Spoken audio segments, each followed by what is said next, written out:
జయ జయ హే తెలంగాణ గేయాన్ని ప్రభుత్వం తెలంగాణ రాష్ట్ర గీతంగా ఆమోదించింది.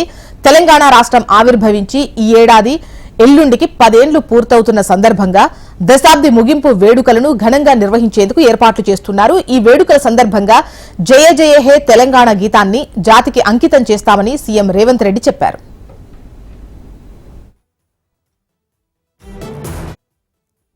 తెలంగాణ ఉద్యమ కాలంలో అందరినీ జయ జయ హే తెలంగాణ గీతం ఉర్రూతలూగించింది.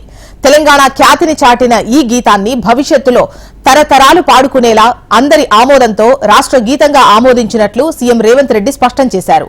తెలంగాణ కవి, రచయిత అందశ్రీ 20 ఏళ్ల కిందట రాసిన ఈ గీతాన్ని యథాతథంగా ఆమోదించినట్టు ప్రకటించారు.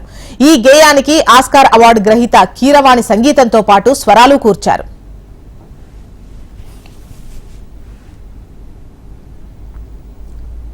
తెలంగాణ రాష్ట్ర గీతంతో పాటు రాష్ట్ర ఆవిర్భావ దశాబ్ద ముగింపు వేడుకల నిర్వహణపై సీఎం చర్చించారు.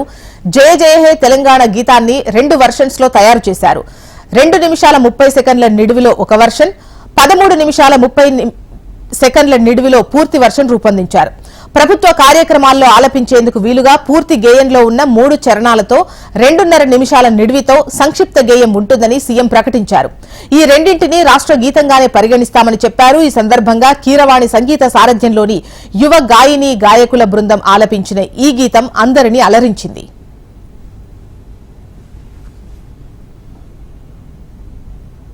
తెలంగాణ కేబినెట్ లో తీసుకున్న నిర్ణయం మేరకే రాష్ట్ర గీతాన్ని ఆమోదించామని, రాష్ట్ర ప్రభుత్వం అధికారిక చిహ్నం తెలంగాణ తల్లి విగ్రహాన్ని మార్చాలని నిర్ణయం జరిగిందన్నారు సీఎం.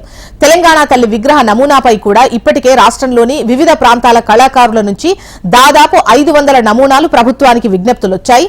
ఇంకా నమూనాలన్నీ చర్చల దశలోనే ఉన్నాయని, చిహ్నానికి సంబంధించిన తుది రూపం ఏది ఇంకా ఖరారు కాలేదని సమాచారం.